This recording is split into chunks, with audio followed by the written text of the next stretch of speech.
ball all over the place, but it worked. And I think that's the main thing. Yeah, I thought that was an interesting comment that he made there too, that he's working on his footwork, especially when he's working with his personal quarterback coach away from the facility. But he said, we're not trying to change his throwing motion, which I know was something that some people have talked about is, is it coming out a little bit too sidearm, and there's some of the arm angles a little unnecessary.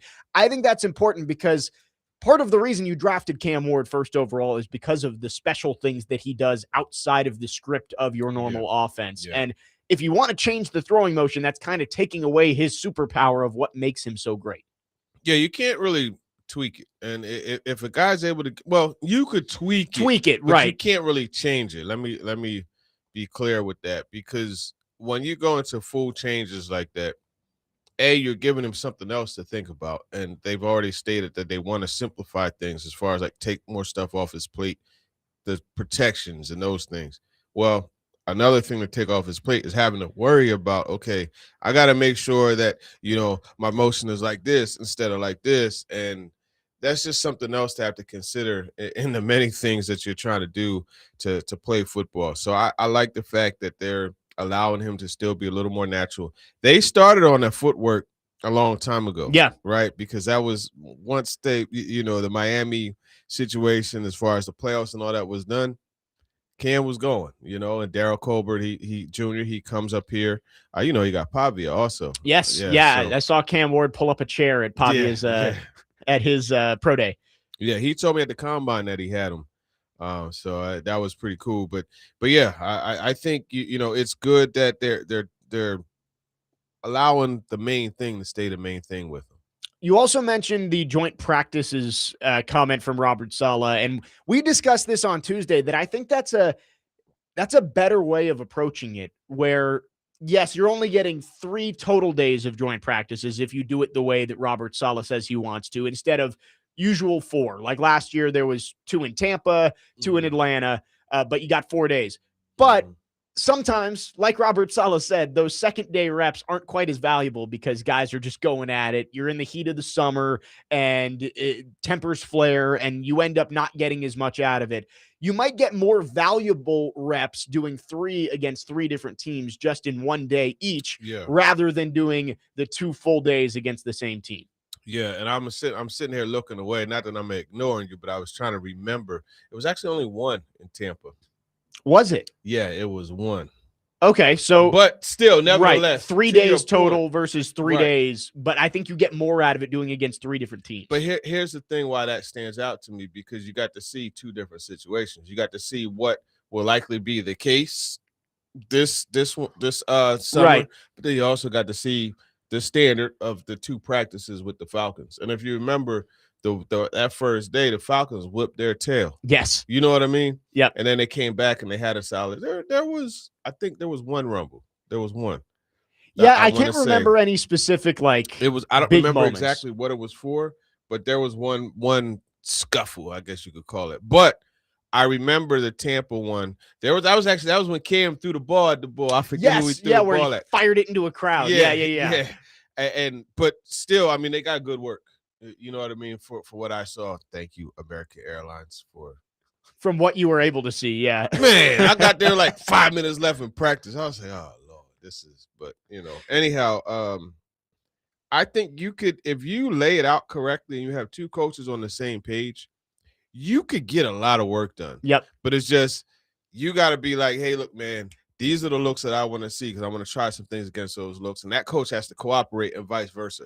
Now, when that works, you're good. It's funny because while we're on the topic of the fights on the second day, I think it was Washington went to Indianapolis, and Frank Wright was mad.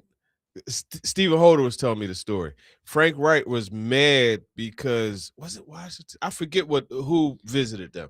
But anyhow, the coach was like, look, man, I don't want you guys to take any SHIT. You go out there, you play with the edge, you do this, or you do that. So guess what happened? The whole darn joint practices, nothing but fights. Yep. And Frank Wright was livid about that. So that's a case of 2 coaches not being on the same page. Right. And how it could go backwards. But if they're on the same page, which I think, Raheem Morris and Brian Callahan Yeah. last year were pretty well on the same page. They got a lot of stuff accomplished, got good work in. It was one little scuffle. It's hot. Guys got all this stuff on that's going to happen. Yeah, Robert Saleh said that they've officially requested Carolina as one of the joint practices. I don't believe he mentioned who the other two would And he be. said it like as if like that's That what one- it is. It's right. happening. Right. You know what I So mean? So- expect to see the Panthers come here for a joint practice in Nashville over the summer.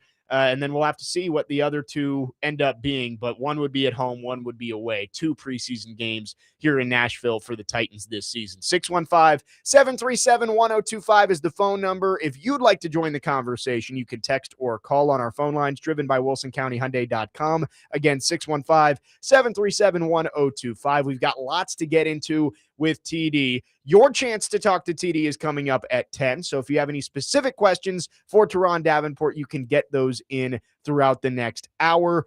But coming up next, we are going to get into the offense for the Titans. Free agency, for the most part, is in the past. We saw a flurry of moves, and we'll talk about those as well. But have the Titans done enough around Cam Ward heading into year 2 as we approach the draft in just 3 weeks? We will ask that question coming up next. We are off and running on this Thursday morning. Jake Lyman, Teron Davenport, Parker Kelly. Next man up, 102.5 The Game.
Our football offseason coverage is brought to you by Tennessee Brewworks. From kickoff to last call, Tennessee Brewworks is the official craft beer of the football offseason coverage on ESPN 1025 The Game. Jake Lyman, Teron Davenport, Parker Kelly. It is a TD Thursday.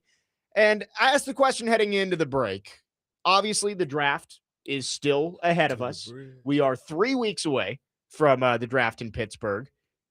But have the Titans done enough around Cam Ward at this point? When you look at what the Titans have added for Cam Ward this offseason, it's really just Wan'Dale Robinson. When you look at what has come in and what's come out. So, yeah, Daniel Bellinger's on the team, but you lost Chig Okonkwo. You've lost on the offensive line with Lloyd Cushenberry, and so far Kevin Zeitler is gone. Calvin Ridley is back, but it does feel like there hasn't been a lot of change on the offensive side of the ball. Does that make you think that they're going to spend a decent amount of their picks on helping Cam Ward in April? Well, we're in April now, 3 weeks from now in Pittsburgh. Yeah, it's very possible. It's very possible. Because, see, what this team lacks is a home run hitter. Look, Chim DK, he can score from anywhere on the field. Don't get it twisted. You know, he runs that deep over route, and he'll outrun most DBs. But, I mean, look, you need more than that. And I don't think they have it, man. And when you look at this situation with Cam Ward and Wan'Dale Robinson, that's going to move the chains. They're going to put drives together and work their way up the field. But offenses also need to be able to strike, you know, and when you get those big plays and do those types of things, everybody feeds off of it. Just the same way, if you remember with Derrick Henry, you know, he'll hit that home run with a long break off carry. And you see the whole, only the stadium, the fans in the stadium, but the guys on the team, the defense is up and they're like, you know, and you need somebody to provide that spark. And that's something that I don't know that they have right now consistently. So you look at a guy like Jeremiah Love, yeah, he should absolutely be in play at number 4. So man, they needed to add more. It's just there wasn't that much out there. That's the whole problem. Like, this was a good year, a bad year to have a whole bunch of money, you know? Yeah, I mean, not that I can think of a specific move I wish that they made, but I just look around and say, you need to go find playmakers for Cam Ward, because if you're unable to get somebody, whether it's Jeremiah Love at 4 or a big play receiver at 35, if you don't use those picks to address offensive weapon, it feels like you're betting a ton on Chim DK taking a big step, Alec Iamaner taking a big step, Gunnar Helm taking a big step. And as we've seen in the past, yeah, maybe 1 or 2 of those guys will develop and grow, but odds are not all of them are going to develop into starting caliber players in the NFL. Yeah, and that's the problem, is I'm over here struggling with allergies. I hate allergies. You know, here's the thing.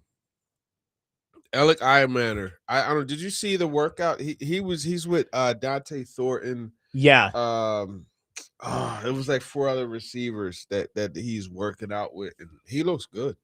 He looks good. I mean, we'll see how the development continues. You know, the main thing with him, he has to find a way to be more consistent. But he's not a home run hitter. He's another one of those chain movers. Possession. Okay, you want him to run that deep in breaking, you know, route, the digs and those things. He's going to work that for you. So you have that. You have Wan'Dale Robinson. You have Bellinger. But again, and then Ridley, you know, but again, the home run guy is not there. The guy who's going to, you know, threaten to score no matter where they are, they don't have that. And I think that's where the playmaking aspect, and that's why, you know, I asked Robert Saleh about the game changers and playmakers for the quarterback. And he had a good counter, as a typical defensive coach would, you know, well, you know what? Edge rushers can make game-changing plays too. And he's right. Don't get it twisted. He's right. But it's just we tend to look at things more through the eyes of offense, you know? Yeah. And when you take what he said and you turn it around, because I posted that, and I had some fans like, oh, well, you need to score a point. And you're right. You do need to score points.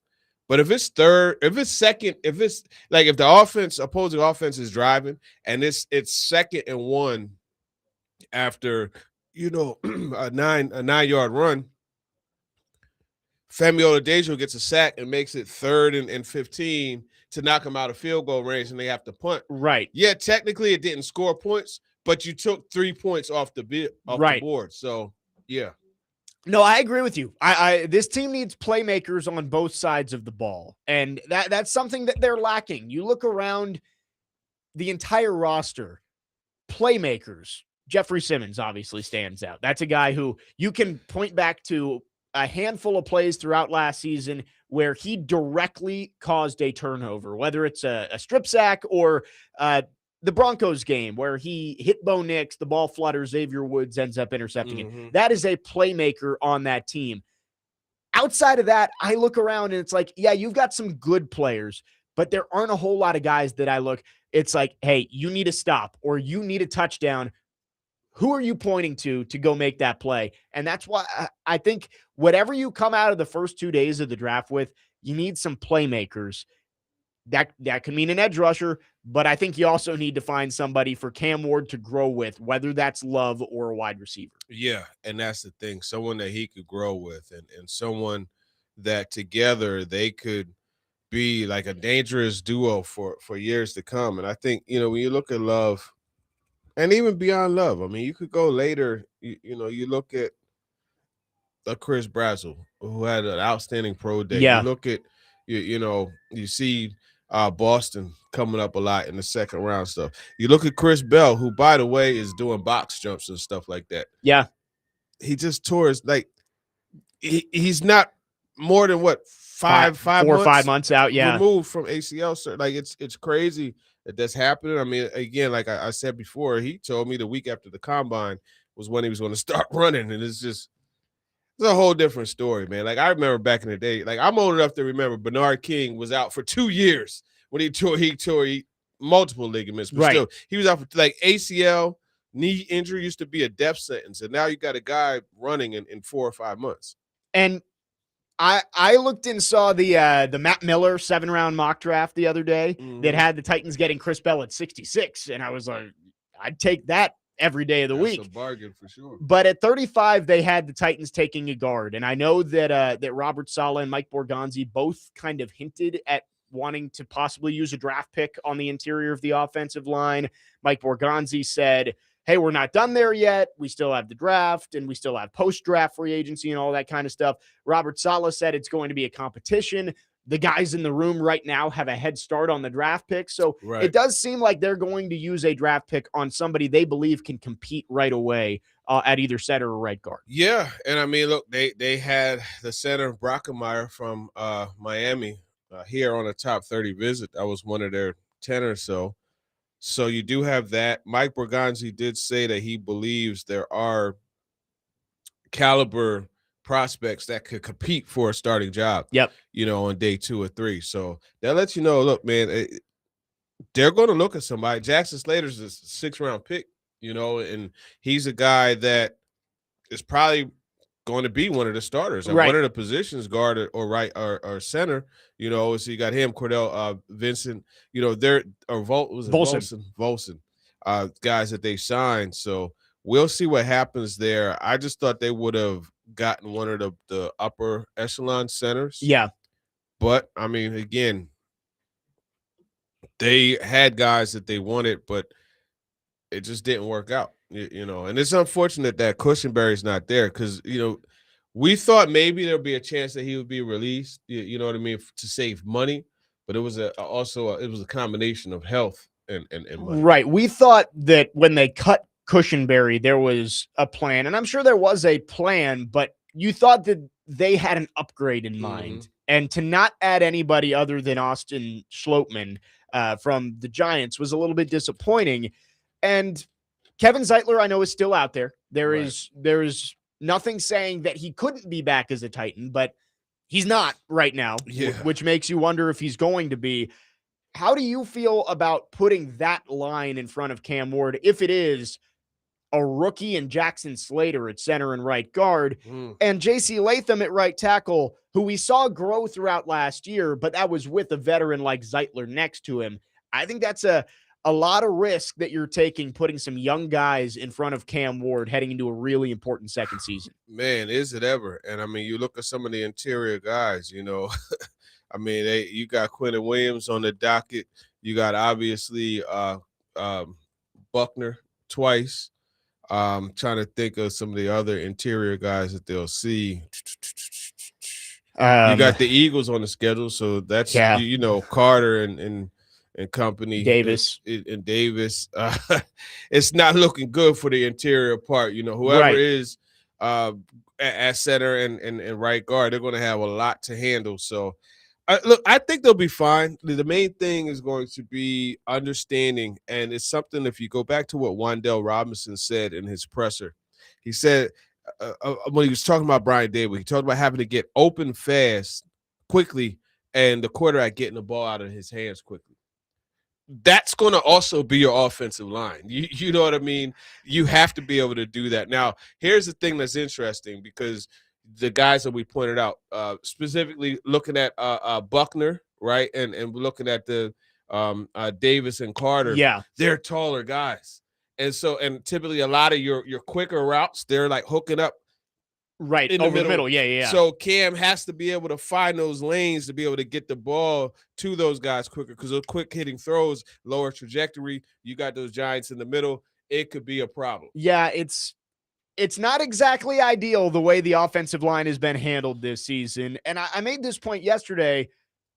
Long term, it could be better. If, let's say, just for the sake of he's the guy we've talked about the most at center, Jake Slaughter. Let's say they take Jake Slaughter at 101 and he ends up winning the starting center job. Jackson Slater's your starting right guard.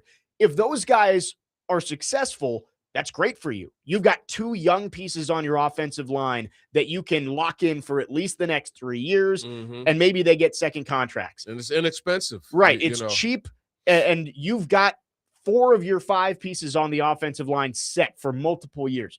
That's the best case scenario, though. Yeah. It's a big if of hitting on a rookie and having a 6th round pick in Jackson Slater step up and immediately be a good starter in year 2. Yep. No, that's exactly the case. And if they could get him, that would be a good situation for them. You just got to be able to the lumps, right? You're going to take lumps anytime you got a rookie out there. You're going to take the lumps. Apparently, they're willing to do that because they did say they're okay if they got to, have a rookie out there. So more power to them. It is better them than me. You know what I mean? I hate to have to be in that situation of building that roster, but they're doing their best to do what they can. And obviously you see Saleh, you kind of feel like the vibe. And he said something. I don't know if we have time. I'll be quick with it. He said something about the culture, and I thought it was interesting when he talked about the culture not only being what you say out of your mouth, but what you bring into the building. Yeah.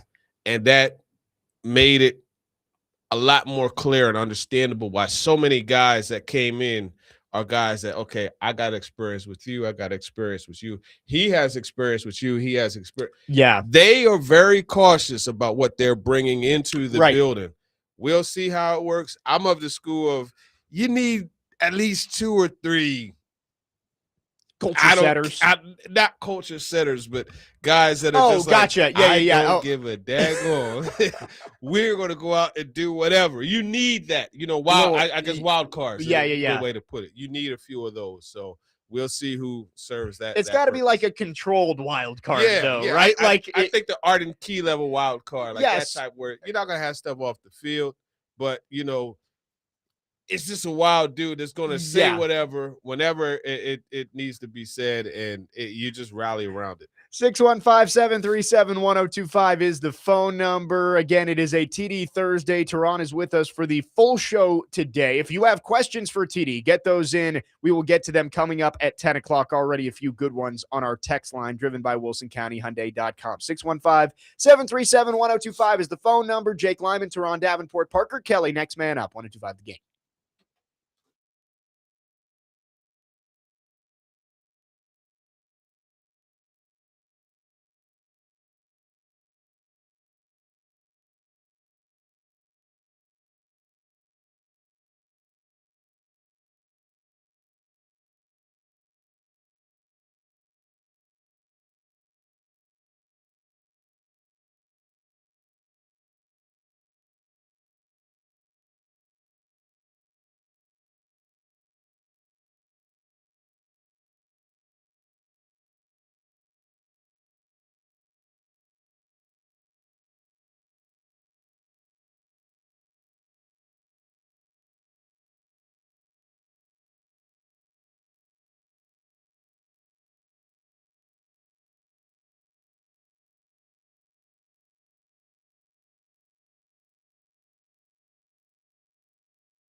Tee it up with us at the 5th Annual 615 Open, May 28th at Hermitage Golf Course. We are once again supporting Folds of Honor to help them fund life-changing scholarships for families of America's fallen heroes. Register now to play or sponsor at 615open.com.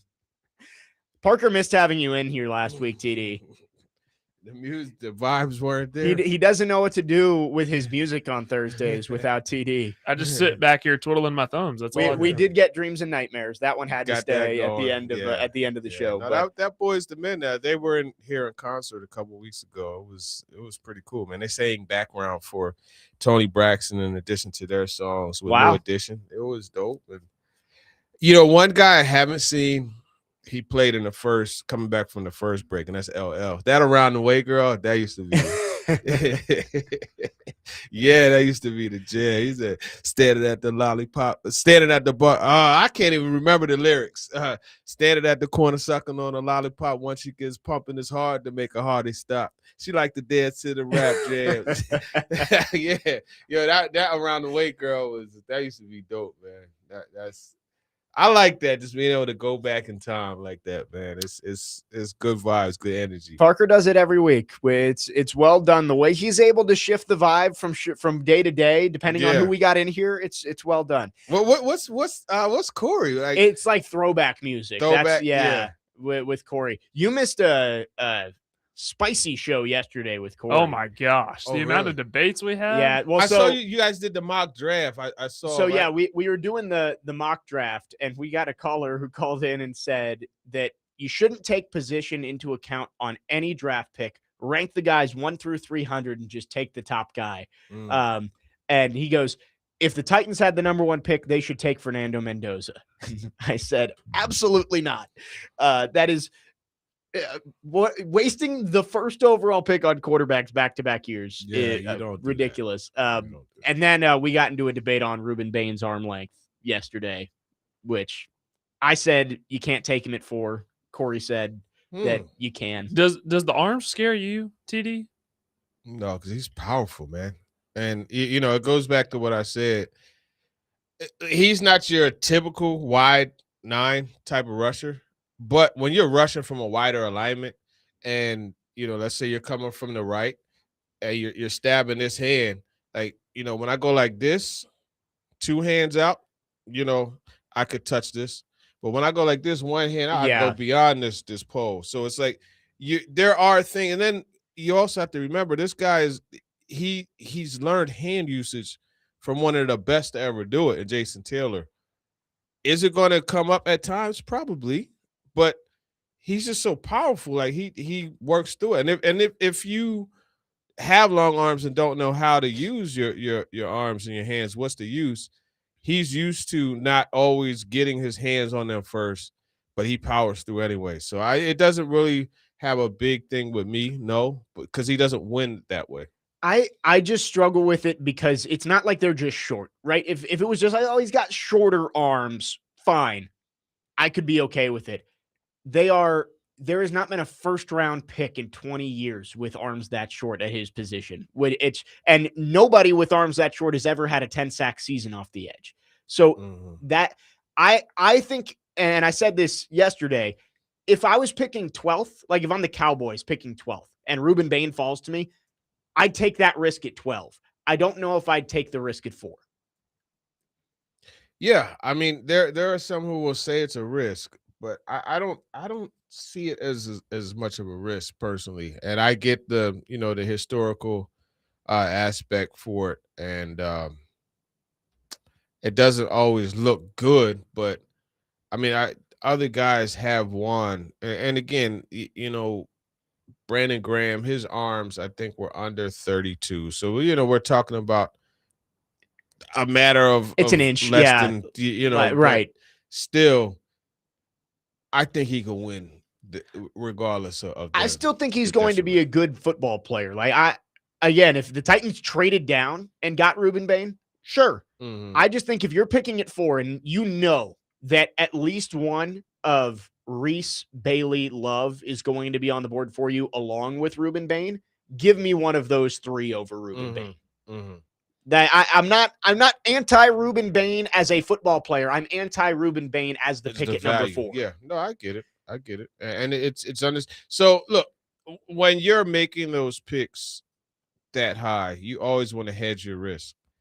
But unfortunately, like you could talk about the bend and the flexion, so to speak. Yeah, with David Bailey. With David Bailey, you could talk about the running back not being a premier position. With you know what I mean. Right. You could talk about and who would have ever thought that a gift would be a curse when you're talking about versatility, but that's what happens with Avril Reese. Right. You're talking about the non-premium position for Sonny Styles. So it's like everybody, and even with Mendoza, you can say, okay, well, he didn't have extreme success at Cal. Yeah. You know what I mean? So it's no, always a crapshoot. Everybody's got a butt. Everybody has a red flag. It's just the Ruben Bain red flag scares me more than the other ones. Gotcha. And Keegan on the text line, Keegan is the conductor of the Bain train on our text line. He says, much like you did yesterday with comps, could you find all the college edge rushers that have the arms of Bain and also the production? I would bet that Bain has produced more than anyone with his arm length before. As I said yesterday, there are no comps because his arms are that short. They are the first percentile. Like it's not the 25th percentile or the 30th where it's just short. He has first percentile arms. So there are no comps because he would have to do something no one else has done before with the lack of length that he has. There are no comps. He has to be a unicorn.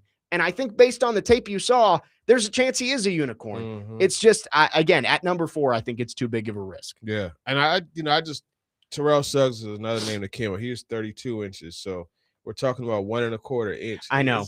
It's just when you conceptualize it as it's just an inch, it doesn't seem that big, but I'm just first percentile arms is crazy. Mm.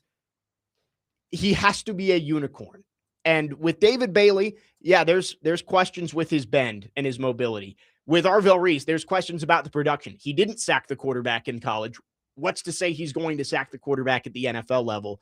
With Jeremiah Love, you're picking a running back at 4. Mm-hmm. But none of those are historically significant. I think there are examples of guys who have those red flags being very successful NFL players. There's not a whole lot of examples of guys with Ruben Bain's lack of length being super successful. Yeah, no, I hear you. I hear you on that. There aren't. I mean, you talk about Melvin Ingram, but he was drafted 18th. You're looking at 31.25. It just, I get what you're saying. I just struggle to get too hung up on the measurables because I've just seen so many times, where guys were able to overcome those. But to your point, this is a monumental shortcoming. Right.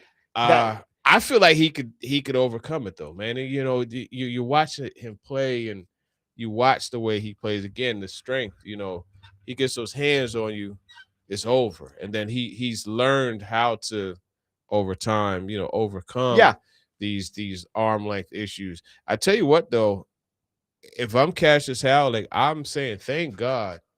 Cassius Howell is Cassius Howell is 5%. Yeah. They're shorter than Bain's. Yeah. So I'm thank God Ruben Bain is in this class and overshadowing focusing on that. Right. 615-737-1025 is the phone number. We can continue this conversation about the pass rushers on the other side. You did mention Robert Saleh had a comment about playmakers and whether that can come on the offensive or the defensive side of the ball. We'll get into that next. And again, your chance to talk to TD is coming up at 10 a.m. Get your questions in on our phone and text line driven by WilsonCountyHyundai.com, 615-737-1025. Jake Lyman, Teron Davenport, Parker Kelly, next man up, 102.5 The Game.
I think when you look at all the different game changers that are at the top of the draft, whether it's the three big pass rushers that everyone talks about or Jeremiah, like they can all change a game in one play, and so they're impactful players.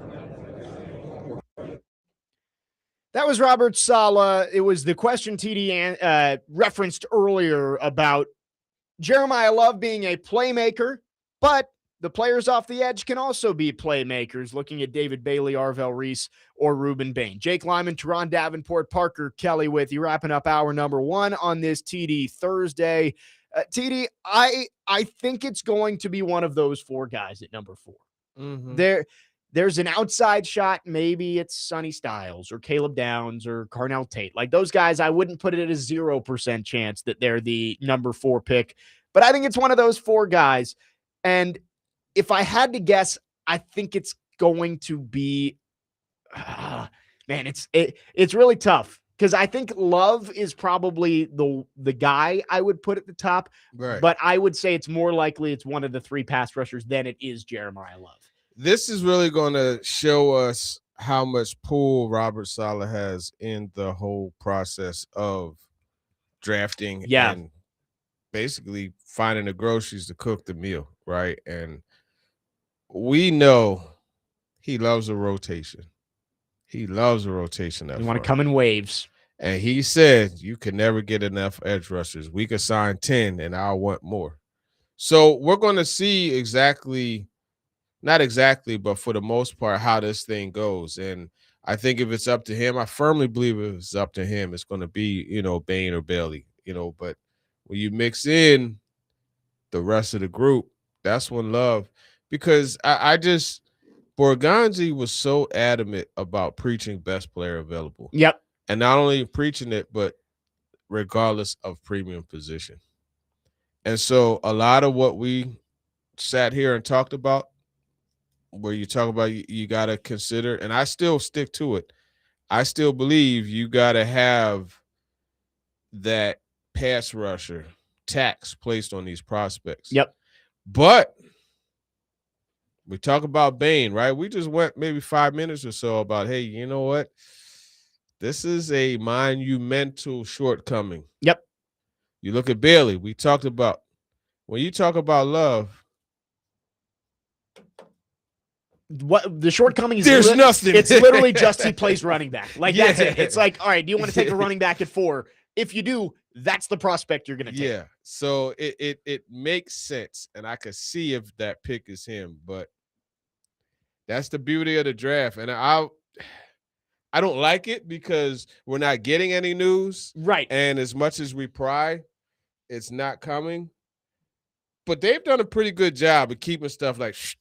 Yeah. I mean, we've been sitting here for a month having the same conversation. Edge rusher, Jeremiah Love. And we're going to sit here for another 3 weeks and have the same conversation until Roger Goodell steps to the podium on draft night. Right now, Jeremiah Love is the favorite. When you look at odds, he is the favorite to be the pick at number 4. The Titans are the favorite to take Jeremiah Love. So at least Vegas believes that Love is going to be the pick at 4 3 weeks out. But the most interesting scenario to me is if Bailey's gone, Reese is gone, Love and Bain are the ones on the board. I think that's the one where they're going to have to make a decision, and who is making the decisions in that room is going to be the question. Like, how much is Borgonzi listening to Saleh? How much is Borgonzi and Saleh listening to Dable? Like, there's going to be a lot of conversations in that room. If it's down to Bain, who we just talked about, the historic shortcomings, but the undeniable tape, as Robert Saleh said, versus a running back at number 4, who really doesn't have much of a flaw when you look at the way he plays the game. Yep. And that Joker ran a 4.3, man. Ran a 4.38. And the one thing that I think doesn't get talked about enough that we've tried to bring up a couple times is he doesn't have nearly as much wear on his body as a lot of the other top running backs over the past decade have had, whether that's Fournette or Elliott or McCaffrey or last year, Ashton Genty. Genty had like 850 touches at Boise State in 3 years. Jeremiah Love, I think, has 400 something. So I do like Love I'm not sure it's going to be him, because you're right. They like to come in waves. And if you look at the Titans pass rush in depth, you've got Simmons and Franklin Myers and Jermaine Johnson. Those are kind of your three top guys on the front. But you've got a lot of rotational depth it's good. Jordan Elliott and Solomon Thomas on the interior, Jacob Martin from the Commanders on the outside, and Femi Oladejo and Jalen Harrell, the young guys behind him. Like, you've got a good group there. And it feels like if you add that one capper of a David Bailey or an Arvell Reese, and it's like, hey, that's going to be our cornerstone edge rusher for the next 10 years, you're going to make a lot of quarterbacks have some bad days against you with that group. So it's tough to weigh it. Do you want to get Cam Ward, a playmaker, and Jeremiah Love, or do you want to round out what could be one of the better pass rush units around the league? And that's the thing. It's really set up to where they drop that one situational pass rusher. You're like, wow, this is pretty complete. Yep. And if we could look at that and have a level of excitement, imagine what Saleh has, as he looks at it. It's definitely something that I know that he would like to do. But the thing is, what if you go with this being where they just need a situational pass rusher? What if you go a little bit later and you get one of your guys? Yeah. Like, I tell you who's intriguing to me, and that's Harold Perkins out of LSU. Yeah. And you talk about get off. Obviously not the strongest, but he got the athleticism. He's got a little bit of you sprinkle him in as a situational, right? Pass rusher. He's like an Arvell Reese type too, where he's played off the ball a little bit too. So that could be a bargain bin type of guy you get later in the draft, or even if you don't wait that long and you go Jeremiah Love at 4. There's going to be good pass rushers on the board at 35, whether it's R. Mason Thomas, who also has some shorter arms, but I'd rather take that risk at 35 than 4. Gabe Jackus from Illinois, yes. Zion Young from Missouri. They're going to be some good options. Lawrence, Malachi Lawrence out of UCF. Like, there's some good players who might be there at 35 for you. Both at edge and as a weapon on the offensive side. So going to be very interesting. Draft night 3 weeks away in Pittsburgh, and the Titans. That's one of the more intriguing picks, I think, of the top 10. 2, 3, 4, 5 is going to be really tough to gauge where these teams are going to go. I think it's going to be Reese and then Bailey, but you never know. Do the Cardinals go offensive line? Do the Cardinals trade out of that third pick like Monty Ossenfort has tended to do at times? So going to be a lot of fun over the next 3 weeks as we get ready for the draft. 615-737-1025 is the phone number. It is now your chance to talk to TD. You can call or text with any questions you have for Teron Davenport. We will get to those over the next 30 minutes. 615-737-1025 is the phone number. Jake Lyman, Teron Davenport, Parker Kelly. Next man up, 1025 The Game.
Second hour, next man up, 102.5 The Game. Jake Lyman, Teron Davenport, Parker Kelly, broadcasting from the Busy Bee Plumbing, Heating, and Air Conditioning Game Nashville Studios, home of the $99 yearly Beehive membership, where the buzz is always about great service. It is a TD Thursday, and it's 10 a.m., which means it's your chance to talk to TD. Get your questions in, 615-737-1025. Anything is on the table here for TD, so we will get to all of them over the next 30 minutes. Let's start by going to our phone lines, driven by WilsonCountyHyundai.com. Gil from California is called in. Gil, thanks for calling. Good morning.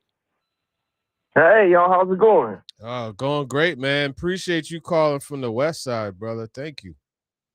Oh, yeah, it's a pleasure talking to y'all, man. I remember 20 years ago, it was so hard to get Titan information. I used to have to read the computers on Paul Kaharski and Jim Wyatt and, just vision what the Titans was about. So we've came a long way. We even have a Titan bar out here in LA. There you go. Oh, that's what's up, man. So it's but yeah, TD, I like talking to you, man. I give my real locker room talk, my barbershop talk, and you know what I'm saying. But my thing is, I've been looking at Love, and I just wanted him so bad. Like a week ago, you couldn't talk me out of it, but I wanted to know what do you think Arizona's going to do? Because if Bailey is there, I just think that we have to take him, because if we take Love, it like pushes everything back to me. If Bailey is there, I just feel he completes our defense.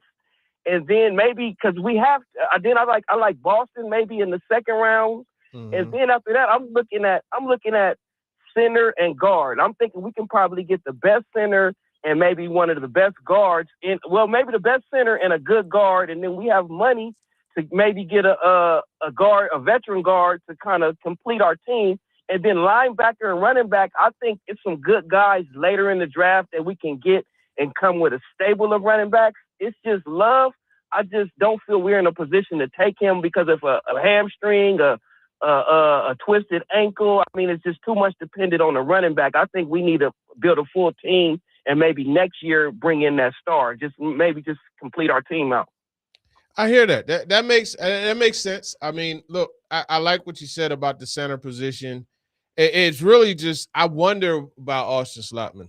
Like Slopeman, where do they feel he's going to come in at? Like, is this a Band-Aid situation, or is this a guy, you're 2 to 3 years, that's your center, right? And I think that's going to be important. To Gil's point, veteran guard, man, just go ahead and get Zeitler. Right. At his age, he probably doesn't want to move again. He probably doesn't want to have to learn a new scheme.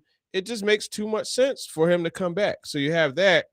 Now, the Love situation compared to the pass rusher, I wonder if Bailey goes 3 to the Cardinals, yeah. And I think this could set up. But see, here's the thing, right? With Bain, right? They got rid of the Jets. They got rid of Jermaine Johnson. They're big at 0 at nose, but Will McDonald is not the biggest guy. You know what I mean? Yeah, and do you go Arvell Reese and just add a smaller guy? Do you have 2 guys, and they're basically Reese is 4 pounds smaller than McDonald. Now, Will McDonald, this dude was jumping over SUVs, so like it's a different level athleticism. You know what I mean? Literally jumping over SUVs. Yeah, you know what I mean. But that's why Bain makes sense to me at 2. But do they that high take? You know what I mean? Yeah. So there's so many scenarios that could work out. And it could end up being Love at 4 versus Bain or versus Bailey or versus Reese. So that's the beauty of it. But to me, Gil made a point. Situational, like just grab a guy that could go in there and complete it. And to what we talked about before, I think you could get that a little bit later. But there's just typically your best pass rushers come early. So there's so many different things that are working against each other. And it's like, no matter what I do, there's going to be a degree of doubt. So let's go with the less degree of doubt. And to me, because Robert Saleh has shown in the past that he could win without having that dominant A-plus edge rusher, I'm going Love. That's what I would do. If it were up to me and I had to turn the card in and Jeremiah Love is there, his name is on it. Yeah, it's so tough in this situation because I think Jeremiah Love is the most surefire, like high floor. If you draft him, you're going to get a great player. But you are right that you don't find 10-sack guys in the second round typically. Like if you're going to go get a guy who's going to be a dominant force on the edge, it usually comes at the top of the draft. So as Gil made the point, you push everything back if you take Jeremiah Love. These are the questions Mike Borgonzi has to deal with over the next few weeks. Let's go back to the phone lines. Adam in Portland is called in. Adam, thanks for calling. Good morning. Yeah, so I guess I'm going to be the only person to push back on Bailey a little bit. Texas Tech does not impress me. Like, the competition they play against, I think they played BYU and Utah were the only teams they played that were ranked. And so if you're just putting Bain against him, look at how Bain blew through that playoff, man. And I'm going to keep saying that. And I do take offense to you saying somebody else is the leader of the Bain train because I've been saying Bain's name the whole time. And I don't think – I mean, call him T-Rex. T-Rex is still the most BA dinosaur out there, dude. Like, that's fine.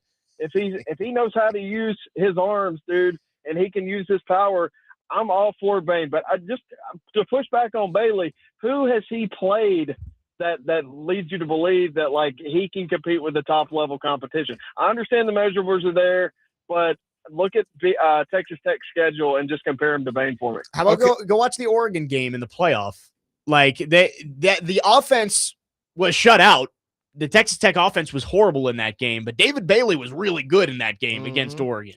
Or I tell you what, Adam, did you see that video circulating where we lost him? Okay, yeah, he hung up. Mike Vrabel was in the trenches going against the lineman. Yeah, Iheanacho.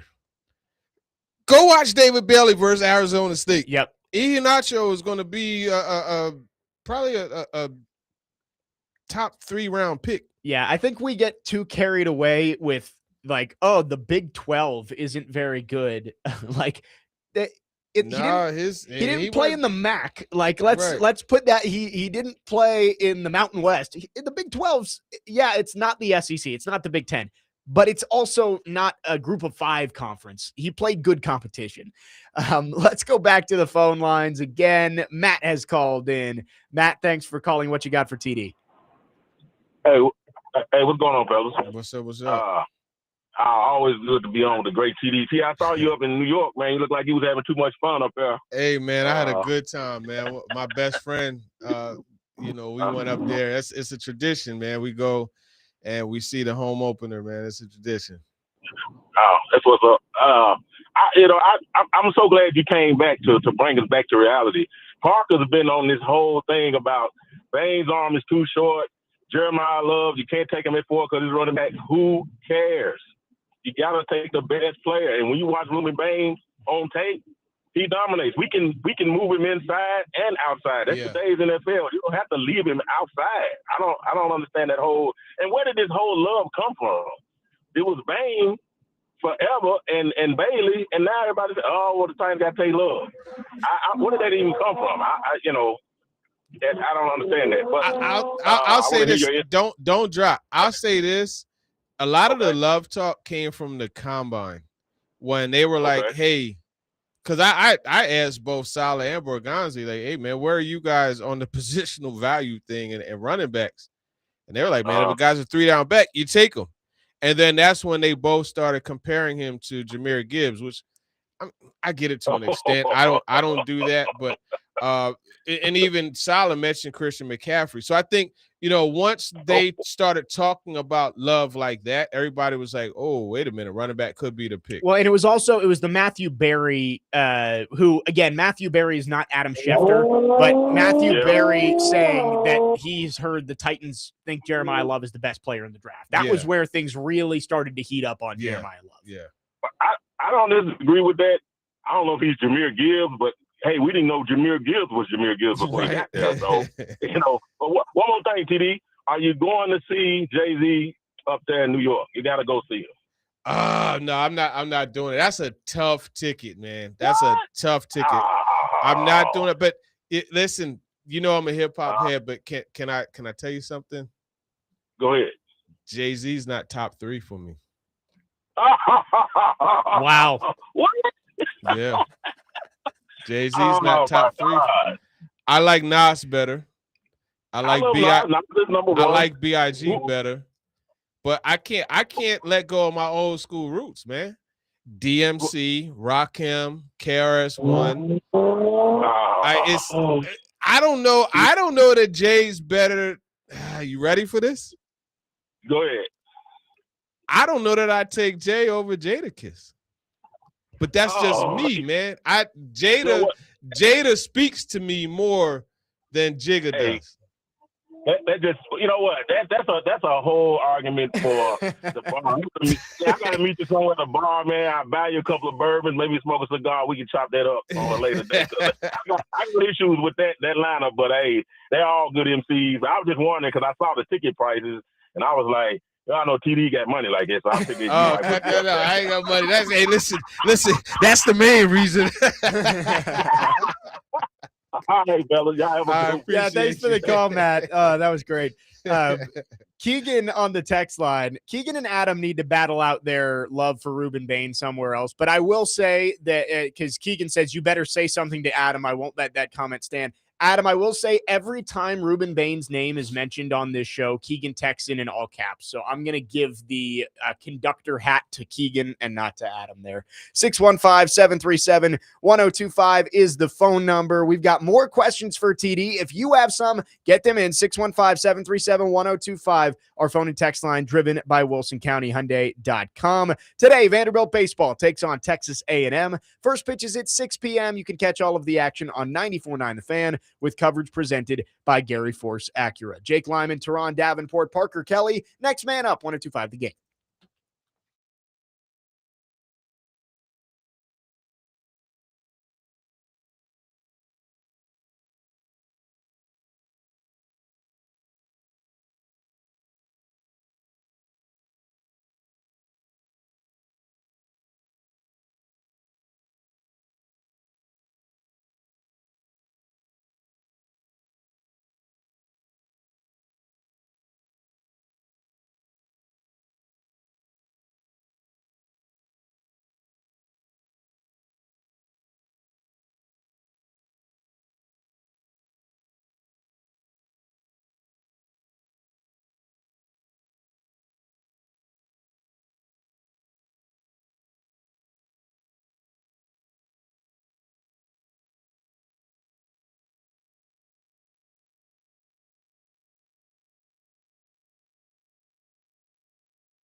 Next man up, 102.5 The Game. Jake Lyman, Teron Davenport, Parker Kelly. We might get off on a tangent here with with Matt calling in, asking TD if he's going to go see Jay-Z. Some ridiculous ticket prices there. Ridiculous, man. Yankee Stadium, July 10th, 3:39. July 11th, that Saturday, 5:53. I was like, oh, wait, I saw it pop up at the Roots picnic. I was like, oh, okay, I'll go check that out. 3:13. But you know what? That could kind of – that's for one day. That's for the Saturday. You got the Roots. You got Jay-Z. If Erykah you're getting Badu, Kehlani. multiple performances, I feel like it's worth it. The Roots picnic, it's a dope event. It's so dope, man. It takes me back to the days of like the Greek picnic or even just a nice day. You get up, you wash your car, you go to the mall, you get a fresh pair of Guess jeans, a new polo, brand new. Back then we wore Reebok Classics. You know what I mean? Brand new pair of Reebok Classics. Go and get you a shape up. Ride right through the plateau, man. Love it. I used to drive by myself, had the windows down, had a slow. We used to always play Changing Faces. Joe, just be by myself, beep the horn, boop, boop, wave like that. Come on. And, hey, man, those were the days, man. Those were the, see, that's, again, why music is such a thing with me, because it literally is a time machine. Like, I am literally in 1993 right now, 1994, just grooving.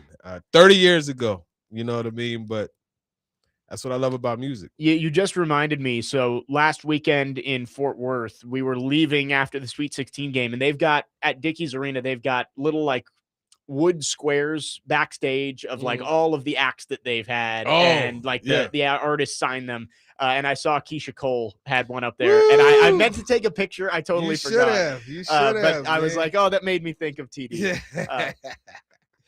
We've got lots of questions here. We might have knock 'em out? we might have to extend Talk to TD another segment. We're going to try and knock out most of them here.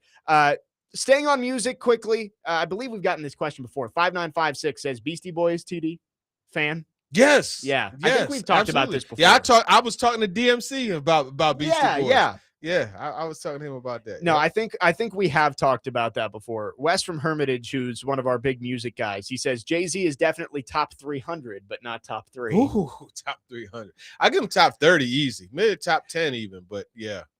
Let's see. Some more draft questions here for TD. Some specific players guys are asking about. 1524 says Brennan Thompson.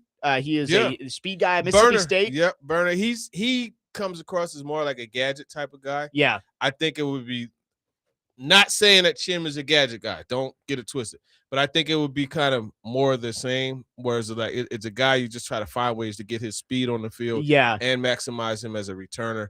I wouldn't go that route. Yeah, I mean, you need speed everywhere, right? Like this team needs to be faster, but I think you need a little more size at wide receiver right now than you need speed. Ridley, fast still, even at his age. You got Chim. Wan'Dale Robinson obviously is your short area quickness type of guy.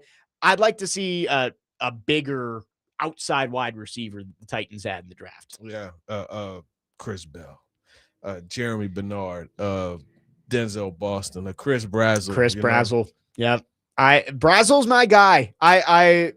Some people don't like Brazzell very much. And maybe it's the Tennessee thing, but I hate scouting logos. Like I understand that Tennessee wide receivers have not been great coming out of this system, but watching that guy play this year, and then he runs a 4.38 at the combine at 6'5", like I think there's a lot to like there.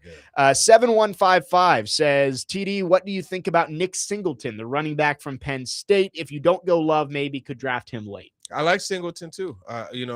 There's multiple other guys, right? Because Penn State has 2, but even you look at the other guy at Notre Dame, Jadrian Price. I've mentioned him over and over again.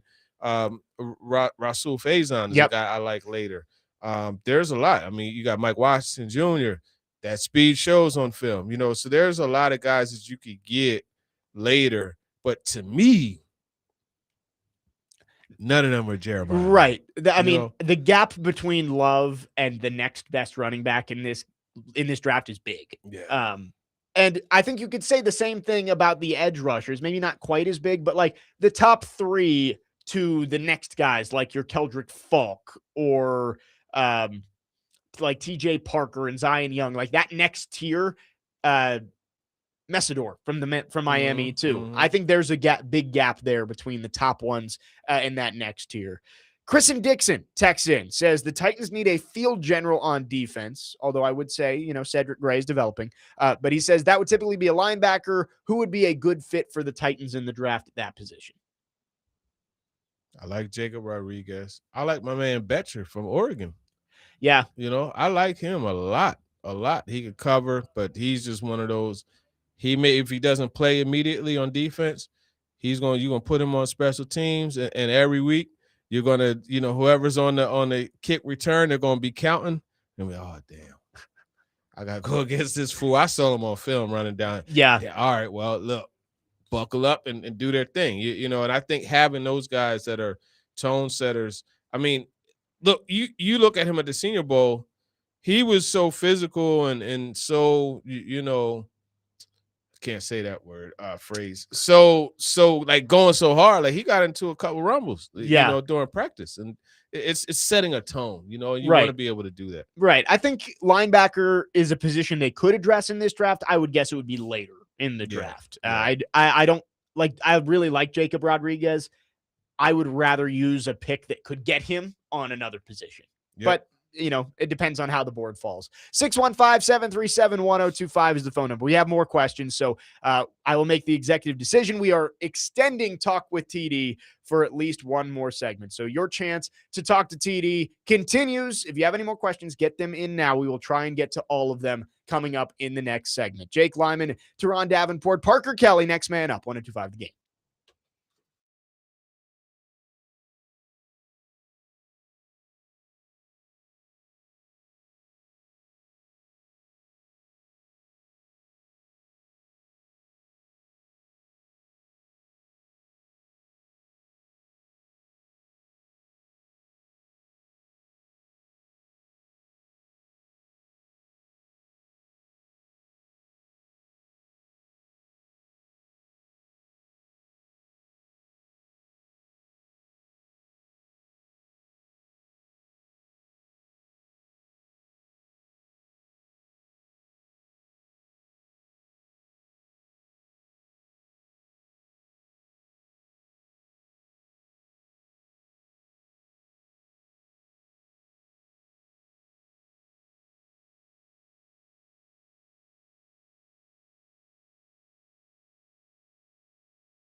Today, the Nashville Sounds take on Charlotte at First Horizon Park. First pitch at 6:35. Catch all of the action on 94.9 The Fan, presented by Family Leisure and Social Cantina. Jake Lyman, Teron Davenport, Parker Kelly. Oh, man. TD all smiles with this one. I was going someplace I shouldn't have been. You hear this music, you know. Look, I was a little young. Look, I was 17, 18 years old, man, telling on myself, but it's okay. Man, I used to like to go to the places where you see them dance. Yeah. And they'll play that song right there. Good gracious. We do have one more music question that I guess we can go to here. Again, we have extended talk to TD. One more segment. So get your questions in if you have any last minute ones. Robert asks, if you had to pick one artist to listen to for their music and couldn't listen to anybody else ever again, who would it be? Oh, man. So artist, not group? It can be anything. Any music, artist, band, whatever you want to go with. So if it's group, I'm going Wu-Tang because there's just so many flavors. Yeah, that's true. That's kind of cheating. Artist, wow.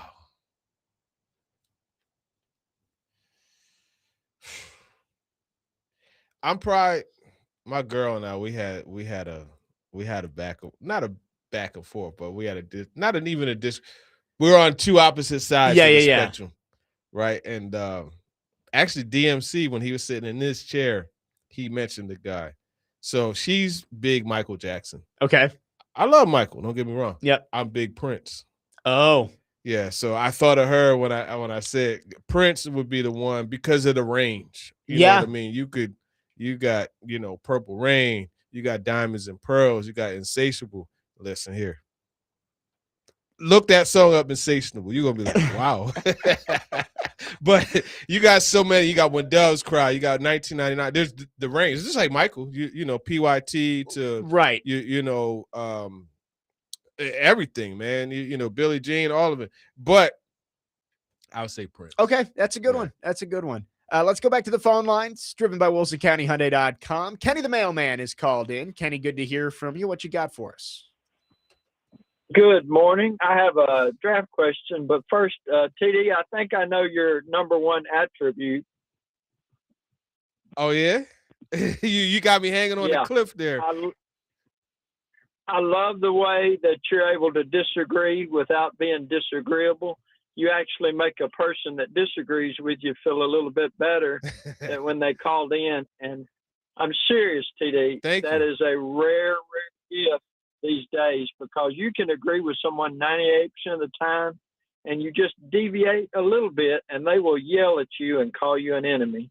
Yeah, so thank you for being able to disagree without being disagreeable. Oh, no problem, man. Thank you for recognizing that.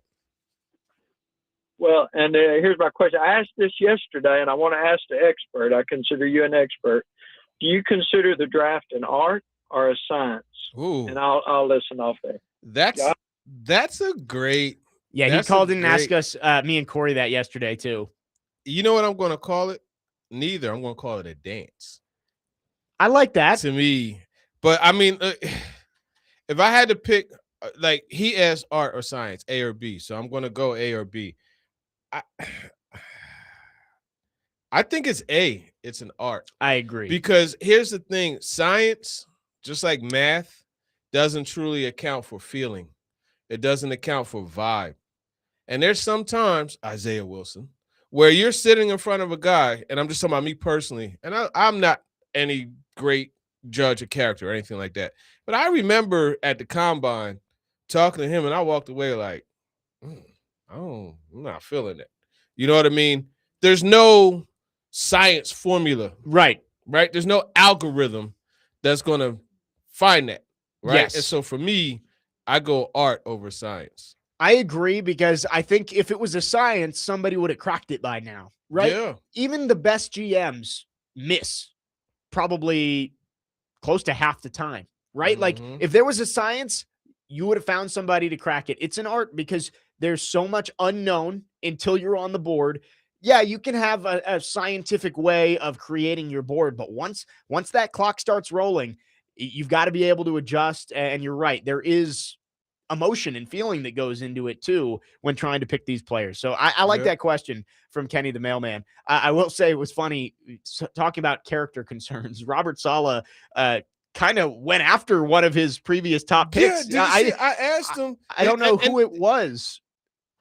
I would assume it's a Jets first round pick, right? Easton Freeze came up with 2 good names. He first said Malachi Corley, and I was like, oh, that makes sense. You know who and I then he thought was it was? Brandon Ayuk. Okay. You know who I thought it was? Mekhi Becton. Yeah. And it's crazy. Like he went on to, with the Eagles and did, great things. Because Becton was what year was actually no, sorry. Becton was the year before Saleh came on. So never mind. That wouldn't have been him. I thought he was the year after Zach Wilson. Yeah, I don't know. But normally that's the first time I remember having a coach, because I like to discuss that.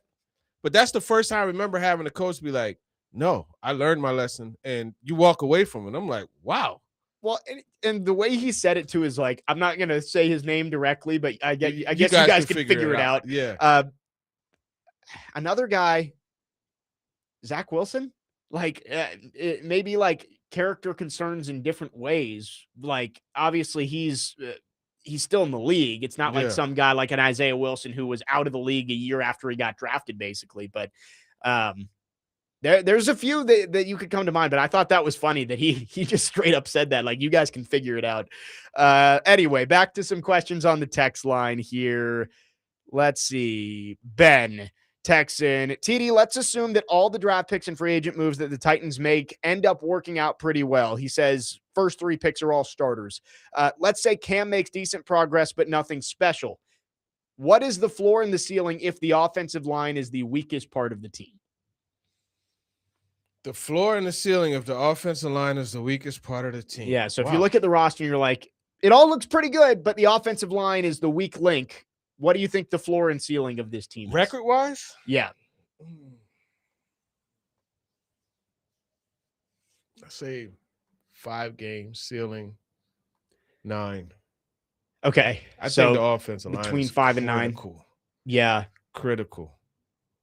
See, I might go even lower because I agree with you. I would say like the floor, but I mean, given what he's saying of like everything else works out, like and Cam Ward does take a step forward. I would probably say like 4 and 7.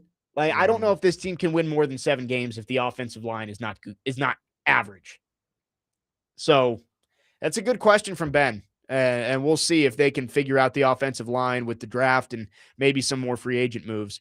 Devin from Dover asks, TD, do you think that Love is a Jahmyr Gibbs or Bijan Robinson level of talent?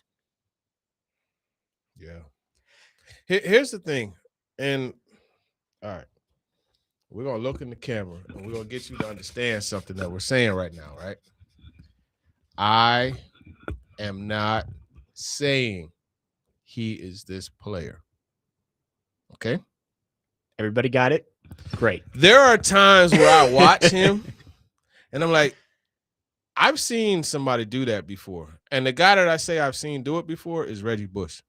Again, I'm not saying he's Reggie Bush.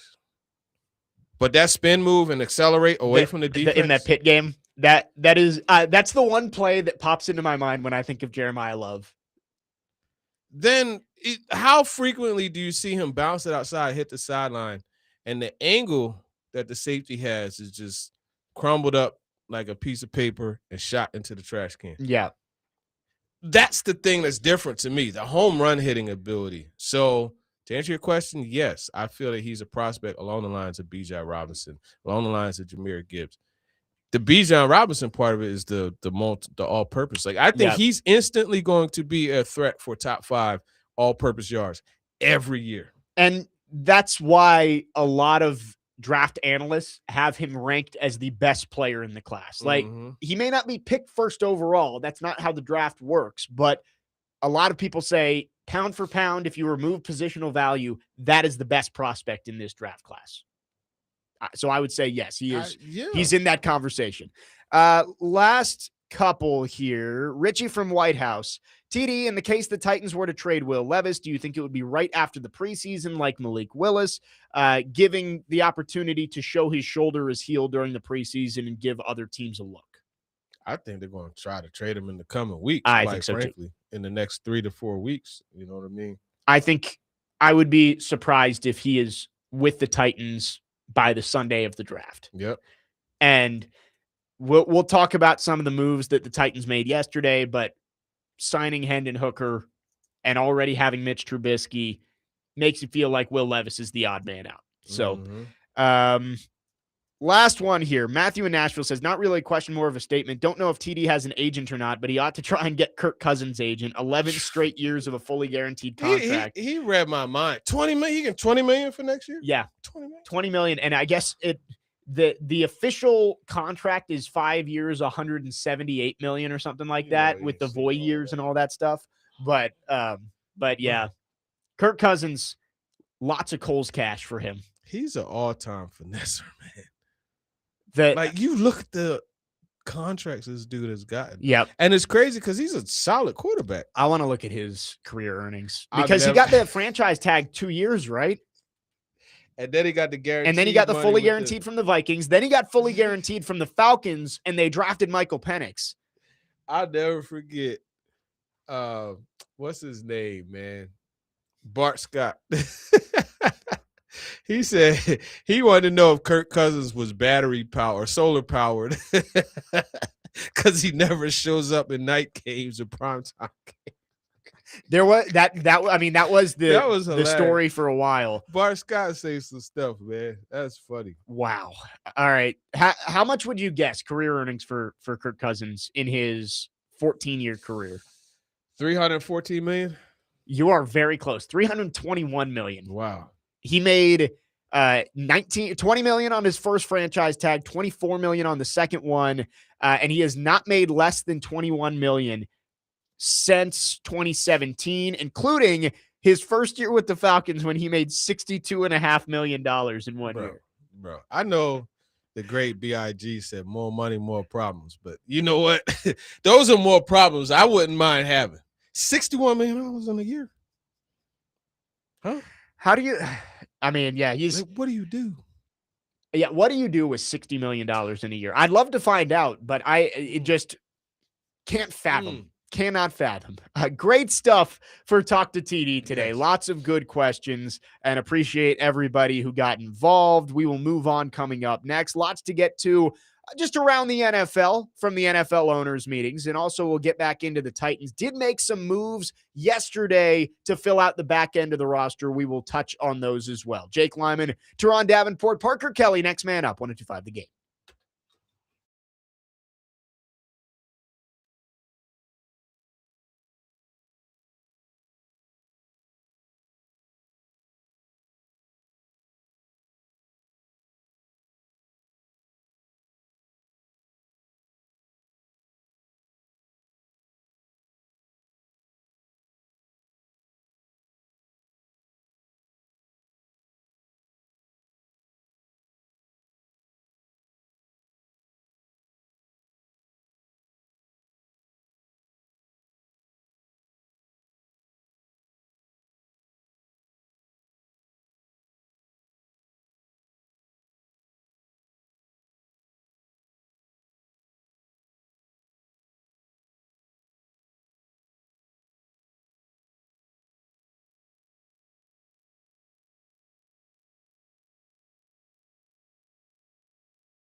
Next man up, 102.5 The Game. Jake Lyman, Clean. Teron Davenport, Parker Kelly with you. Wrapping up the second hour on the show. When I was playing high school baseball, the seniors got to choose the new varsity players' walk-up songs, and they chose this for I'm blanking on who it was. Doesn't matter, but that one always got the crowd going a little bit at the high school baseball game. That's hey, listen, man. You know, every superhero has that theme music, man. And I tell you what, a lot of times on game day, waking up in the morning, for some reason that song just plays in the background of my movie. You know what I mean? When I'm getting ready, put the the bow tie on, get ready, you know, to look sharp at the game. That so fresh and so clean. That's what comes on, man. And lately it's been 50 Cent. God Gave Me Style. That's what I've been starting to hear in the morning when I get dressed. But nevertheless, you know, we all got our music, and I got a couple songs. Let's look at the YouTube chat here. The Levis discussion is going to continue to go on until he gets traded. Jude asked, why is everybody so obsessed and in a hurry to trade Levis? It's run its course. You've brought in another backup quarterback. You drafted Cam Ward first overall last year. When you drafted Cam Ward, that was the admission that the Will Levis experiment was over. And like Jared in Spring Hill says, Levis has more flashes of greatness than Ward. More bad too, but still. I don't know if we watch the same quarterbacks. Like Levis, yes, had the 4-touchdown game against the Falcons. He had the Dolphins game. But like Cam Ward, if he had one thing last year, it wasn't perfect. It wasn't consistent, but he had more flashes than we ever saw from Will Levis. Is Cam really getting the benefit of the doubt because he knows the cafeteria ladies' I think names? he's being facetious. I know, but I'm just saying, like, I don't even think it calls for being facetious. Like, we're not going to sit here and act like the guy hasn't made some plays that has the whole league like, oh, wait a minute, there's something there. We're not going to sit here and act like, you know, this is a guy that the whole locker room is rallying around. We're not going to sit here and act like this is not a guy that John Harbaugh himself was like, I would consider them, right? Because this guy, of Cam you Ward. see what I'm saying? Yeah. So I get the Will Levis, you know, because you go back to that Falcons game and you're like, oh my goodness. You know what I mean? Yeah. Even Jeffrey Simmons, like, oh, we got a quarterback. Yeah, you know I told what I mean? you we got a quarterback. Yeah. It's okay to admit, you know what? I bit into the hype, and it's not as warranted. You know what I mean? But I just don't understand the rush to go against Cam. You know what I mean? Why is there such a rush to go against Cam? Right. And like Jared brings up Malik Willis. Did you watch Malik Willis when he wore a Titans uniform? He was not an NFL quarterback. He was not. And guess what? He developed and he just got a big contract. Great for him. It was never going to happen here. That is where we are with Will Levis.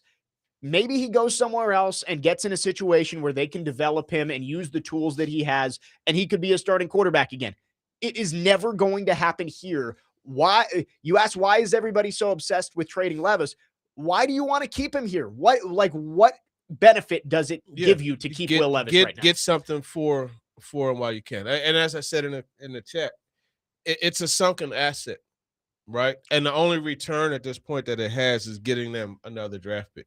And so to me, while you have, I mean, there's a quarterback deficiency in this league, right? Everybody needs a quarterback to some degree. Yeah. Even the Titans needing a backup. Like everybody, like that's why there's so much shuffling every year at the quarterback position. I would love to see Will Levis, for his sake, I would love to see him go to the Rams, 49ers, Eagles.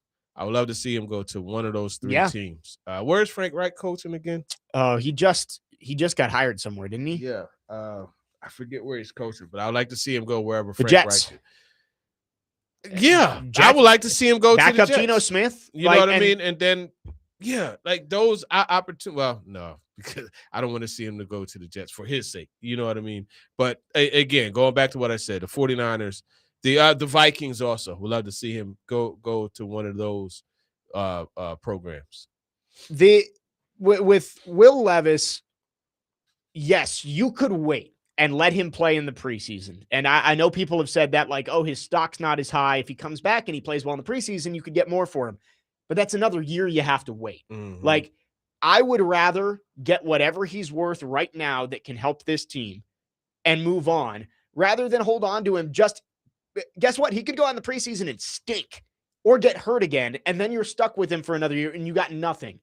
I would rather take what you can get now, add to this team, either whether that's moving a pick up in the draft, using him to get up Like from we 101, discussed, yeah. or getting a clean pick on day 3.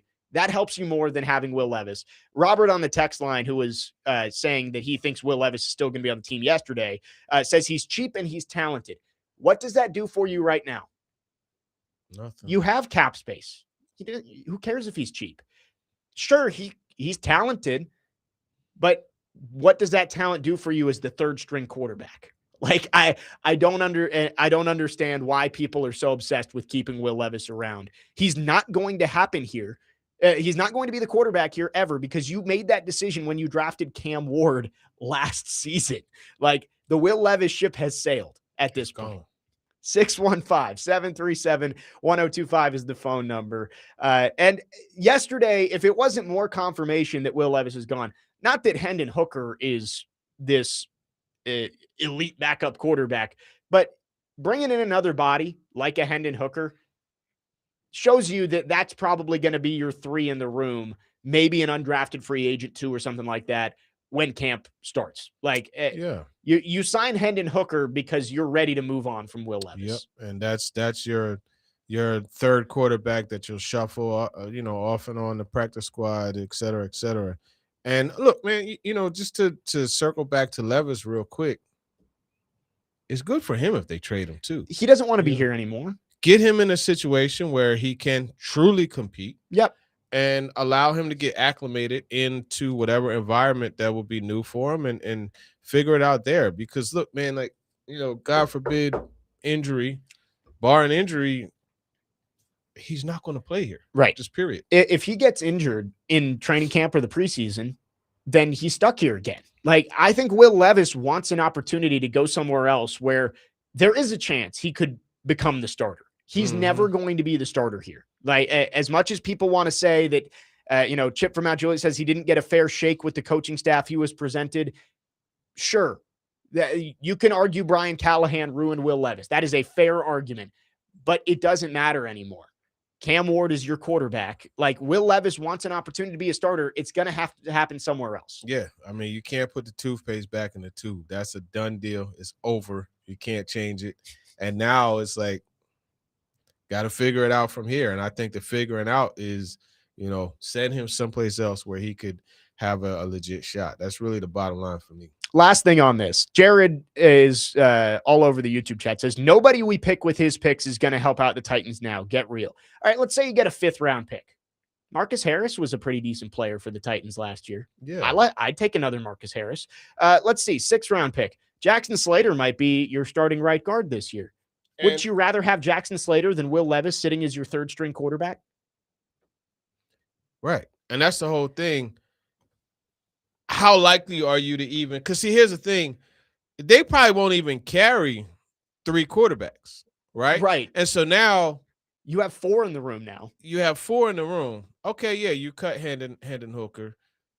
You'll probably be able to pass him through, get him on the practice squad. You're not getting Will Levis onto the practice squad. So what it comes down to is a number 3 quarterback versus a 4th safety or a 6 DB, right? A 6 wide receiver. Typically, that 5th DB, the 6th receiver is going to be a gunner, a la Bryce Oliver, whoever it should be. That is more value than a quarterback that's not going to play. Yes, you know what I mean, and that's the whole thing. You keep saying, okay, well, if he doesn't go for anything better than a 5th or a 6th or 7th, what about pairing him, as we've alluded to, with a pick to go to move up into? Right. That could be getting a Chris Bell. That could be getting in position to get a Malik Muhammad. If you want to get a physical DB late, like there's different things you could do. Right. You could move up from 101 and get another top 100 pick. You can move up 15 spots into the 3rd round and go get another player. There are options here. The key thing is even if you just get a 6th-round pick, that 6th-round pick has a better chance of contributing to the Titans this year and moving forward than Will Levis does. Mhm. So anyway, we will move on that. 615-737-1025. Outside of the Hendon Hooker move, the Titans did make a couple other additions yesterday. We will talk about those. Do any of them matter all that much when it comes to the Titans roster construction and much more in hour number 3? Jake Lyman, Teron Davenport, Parker Kelly, next man up, 102.5 The Game.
Final hour on this TD Thursday. Next man up, 102.5. The Game. Jake Lyman, Tehran, Davenport, Parker, Kelly with you, broadcasting from the Busy Bee Plumbing, Heating, and Air Conditioning Game Nashville Studios, home of the $99 yearly Beehive membership, where the buzz is always about great service.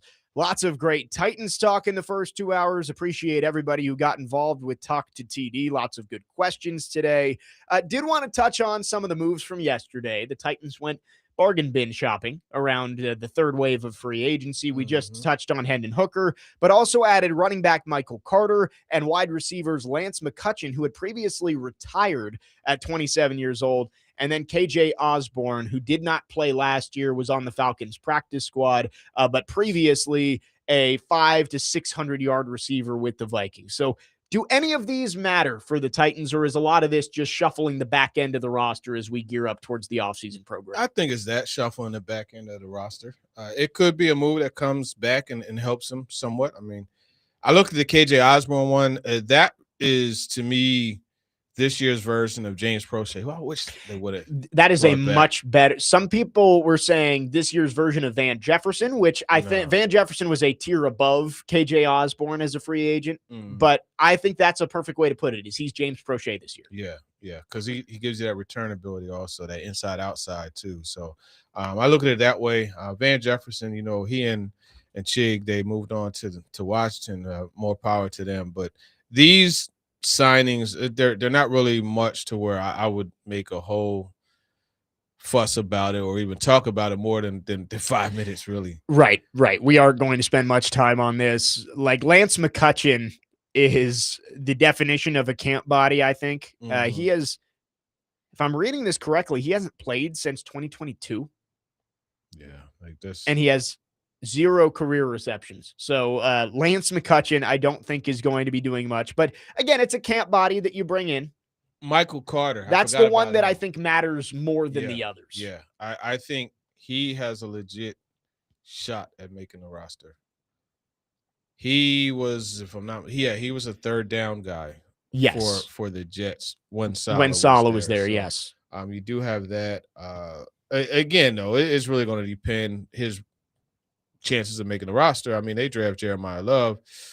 Yeah, it's going to be tough for him to make the roster. But I think, Khalil Mullins, Tajay Sharp, Tony Pollard, to that point, what do you think of what Saleh said about he was like, man, he dropped 100 on us last year, talking about the 49ers. About Tony Pollard. Yeah. He said he's happy with the RB room. And that's the thing that's it's just in 2 days, like, you got completely, Bergonzi speaks, is like, oh, they're drafting Jordan Love. Yeah. And then, Jeremiah Love. One per show. Yeah. Show. No, you got it. You hit the quota. It's like still calling the Chargers the San Diego Chargers. Yeah. I'll give you push-ups during the break. And it's like you look at that, and then the next day, Saleh's like, hey, man, I'm cool with the room. I can never have enough pass rushers. Pass rushers are game changers too. Yeah, it's like if I'm the Giants, if I'm the Saints, the Commanders, the Chiefs, I'm like, what are they gonna do? This is probably exactly what the Titans want. They want you to have as little idea what they're going to do as possible, because it's lying season and the smoke screens are everywhere. Where have you watched The Office? No. There's an episode of The Office where Michael accidentally spreads a secret around about somebody, and to cover it up, he spreads secrets about everybody and makes all of the other ones up. And it's this didn't have to do with Jim, did it? What was the real secret? I forget. Was it Jim's crush on Pam, like going way back? Something like that. Or maybe it was Angela and Dwight were dating or something like that. But like he made up secrets about everybody in the office to cover up which one was the real one. That's what I feel like the Titans are doing. It's like they probably said at some point something they actually mean, but you don't know because it's covered up in all of these smoke screens. How about that? It is the season where you see a lot of mixed messages, man. It's very interesting. I just, the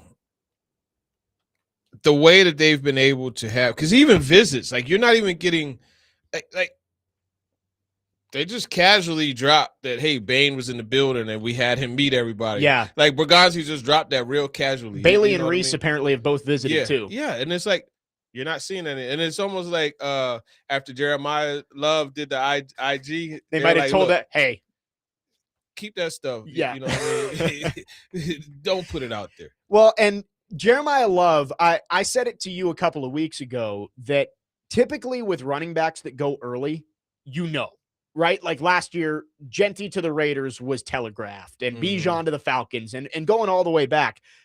But I also look at what the Titans have done, and it's like you haven't cut Tony Pollard. You still got Tajay Spears. You drafted Khalil Mullings next year, and none of those guys stop you from drafting Jeremiah Love. But look at Michael Carter. He had 600 yards from scrimmage last year. Like Carter's tough. This is not just a throwaway signing they made yesterday completely. Now, that doesn't mean he makes the roster, but it is funny. It's like you just don't know. None of those guys prevent you from drafting Jeremiah Love. But it also isn't like, well, what are they going to do at running back if they don't draft Jeremiah Love? Yeah, that's the thing. If they don't, and a lot of the fans, they said it. They keep being happy, continuing to be mid. Here's the thing. It's so tough with Pollard because he had that stretch, man, like that 3-game stretch. Right, Cleveland like and that San Browns Francisco. game Yeah. You know what I mean? And it's just like when you devote yourself to it. Wow, you could, but if you devote yourself to it, it comes at the expense of the passing game. To me, that's the difference between Tony Pollard and Jeremiah Love. He the can do projection both. of Jeremiah Love. Let's put it that way. Yes. You know what I mean? Because you project him into that's where the Jahmyr Gibbs similarities to me are. I think Jeremiah Love could get 100 yards off of 15 carries. You know what I mean? Pollard, you got to tend to, and here's the thing. Pollard, I mean, I think last year, what was it, 4.3 yards a carry, I think his average was. But, I mean, you look at, and that's not anything to really scoff at, 4.5. You know what I mean? So you're still getting a lot of production, like a good amount of production. But I just think those house calls and the ability to really stress the defense and make them like, hey, you know what? We got to find a way to stop this guy from hitting the home run. Yeah. And how it will impact other parts. Pollard, to me, is a solid running back, but he's not one of those backs that's going to dictate how defenses play. Right. You know what They're I'm not saying? circling 20 on the scouting report. They would be circling, I guess he can't be 4. 24? 24, we'll say, because Wan'Dale Robinson is 4. Yeah. 615-737-1025 is the phone number. If you want to join in, you can text or call. Our phone line's driven by WilsonCountyHyundai.com. Swing by John Daly's, located at 1907 Division Street in Nashville this Saturday for a basketball watch party you don't want to miss. Brought to you by Good Boy Vodka. Enjoy $25 Good Boy Bucket specials. And 102.5 The Game will be on site from 5 to 7 with prizes and more. Don't miss it, only at John Daly's. It is Pro Day season, and for the most part, Pro Days don't mean too much. It's a lot of more confirmation, just like the combine. But I think there is one prospect whose pro day could vault him towards the top of draft boards. We will talk about it coming up next. Jake Lyman, Teron Davenport, Parker Kelly, next man up, 102.5 The Game.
Next man up, 102.5 The Game. Jake Lyman, Teron Davenport, Parker Kelly. Final Four coming up this weekend. 102.5 The Game's coverage of the NCAA Men's Basketball Tournament is presented by Toyota, Nelson's Greenbrier Distillery, Maple Street Biscuit Company, Thompson Machinery, and Pizzona MD. TD, I think you'd agree with this, that pro days don't matter all that much. Right. There's things that do matter. You know, you want to see if you can confirm what you saw on tape and saw at the combine, and maybe some guys don't perform at the combine. But I think there was one guy that you looked at and said, his pro day is really important. That's Jermod McCoy, just down the road in Knoxville. A guy who did not play all of this past season, but when he did play back in 2024, was viewed as the top cornerback in this class. Didn't do anything at the combine, but in his pro day this week, he ran a 4.38, jumped a 38-inch vertical, and a 10 feet 7-inch broad jump. Showed that knee is healthy. Yeah. He seems to be ready to go. Do you think that maybe this, showing that he's healthy and still has that speed and athleticism, could vault him back into the top 10, 15 conversation? I say top 15. Yeah, I think so. I mean, cornerback is a position that everyone wants. You look at Mansour Delane, he's probably, the thing about Delane that I like is he tackles, but I think when you look at McCoy, he showed that he has the strength, explosiveness, speed, that it's back, that it didn't leave, rather. Let's put it that way. And I think that's a good thing. Obviously, they're going to get their hands on him and run through more medicals and things like that. I believe they've gone back and did the recheck at the in Indy with that medical staff. But I think overall, when you look at him, he is a guy that, when healthy, he's right there with Delane. You know what I mean? You look on the flip side of him, you got Colton Hood. You got did you see Avian Terrell pull the hamstring? Yes, yeah. So the cornerback situation is going to be pretty interesting, seeing how that works out. But I think that he's clearly, easily number 2. Yeah, looking at the worst. The ESPN draft experts did a 4-person rotating mock draft this morning, and they have 4 cornerbacks going in the first round. It is Mansour Delane first. He goes 10th to the Bengals. Then at 14, Jermod McCoy. So like you said, top 15. I think that's about right. Then it is Terrell at 26 to the Bills. So, the hamstring maybe has him fall a little bit, but I still think he's a first-round pick. And then I'm going to butcher this name, Brandon Cisse from South Carolina.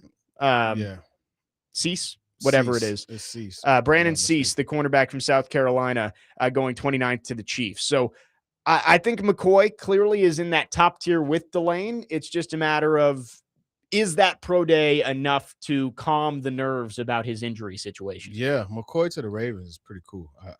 I like that. Look at that right behind him, Mesidor to the Bucks. But yeah, I mean, McCoy to the Ravens. You got the Marlon Humphrey there. You got is Cheeto? I think he's gone. Cheeto? No, I think he's back. Oh, he is. I think back he with did them? come back. Okay. Yep. Okay. So there's some veterans for him to learn from, but it's just, I know the Ravens have that aura, that defense and everything. And, obviously they got a new, it's just wild. Just even like at the owners meetings, seeing the name tag say John Harbaugh and Giants. I'm like, what the hell? Yeah.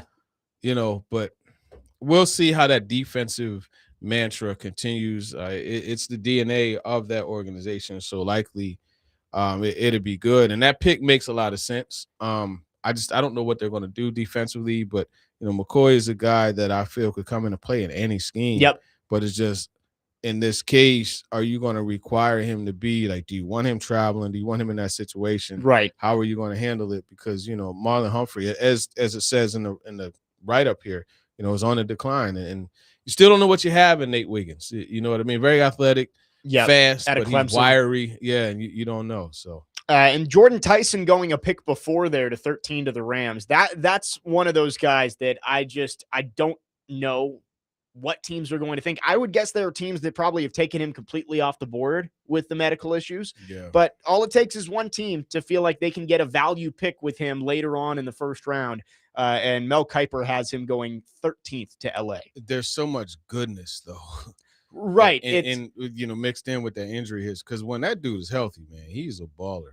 Yeah, no, very good player. And like him and McCoy both were being talked about as possible top 5 picks at one point before the injuries became apparent that they were going to make them fall down the draft board. But those two are going to be very intriguing to watch on draft night and how far they fall. Just because we're talking about the mock draft, they have the Titans taking David Bailey at 4 with Jeremiah Love on the board. At 35, Denzel Boston from Washington.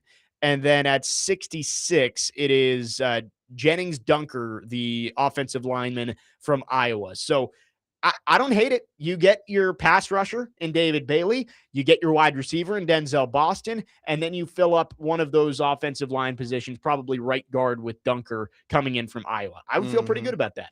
Yeah. No, I agree. And it's interesting because you look at this, Bain ended up going 12 after not going to the Titans at 4.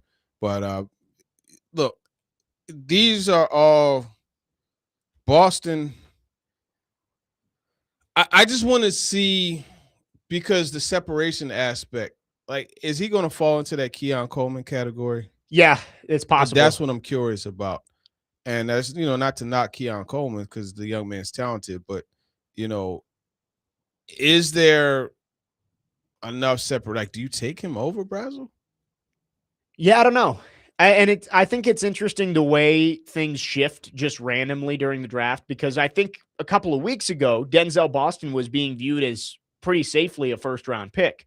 But in the latest mock drafts I've seen, Omar Cooper's stock is going way up. I've seen him as high as like the mid-first round, 15, 16, 17. Yeah. Casey Concepcion is being listed as a first-round pick a lot of places, and Denzel Boston is kind of falling out. So you really don't know until draft night, but those 3 guys are probably that next tier beyond the guys at the very top of Tate and Lemon and Tyson, who we just talked about. Don't forget Jeremy Bernard, too. Man. Jeremy Bernard, yeah. Actually, you look at this mock, he went 54 to the Eagles right after Brazel, 53 to the Steelers. Yeah. Yeah, and Zachariah Branch is in there as well in the second round. There are lots of good second-round wide receivers that should be available to the Titans at that pick at 35. 615-737-1025. Quickly for your Vanderbilt fans out there, Eli Stowers, 62nd to the Broncos in this mock draft, by the way. 615-737-1025 is the phone number. 1025 The Game and Team Boxing League have your chance to win a pair of VIP tickets as Nashville Smash takes on Phoenix Fury at Municipal Auditorium on Friday, April 17th. You can text the keyword FIGHT, F-I-G-H-T, to the game text line at 615-737-1025 to enter to win. We've got a couple more segments on this TD Thursday. Wanted to get into some other topics from NFL owners' meetings, including the Super Bowl in 2030 could be coming to Nashville. And I know last week, TD had a chance to go tour the stadium. So we'll talk about that and some other news and notes as well in the final couple segments of the show. Jake Lyman, Teron Davenport, Parker Kelly, next man up, 1025 The Game.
There was only 2 breaks left, so Parker had to go. He had to go with it here. Oh, wait.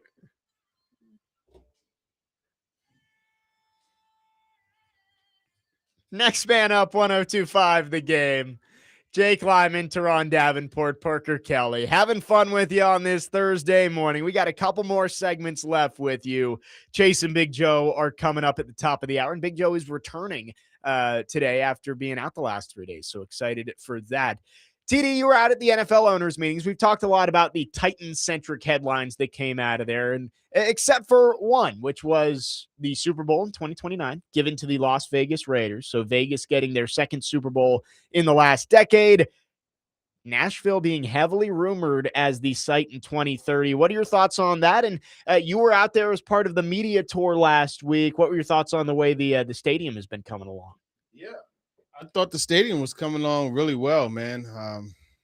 February is going to be here before you know it, but it was pretty cool seeing the locker room. There's a lot of very unique features in the locker room to where they have an area. So now, like, guys have to go like to a separate area if they want to work with, like, you know, stretching and all that stuff.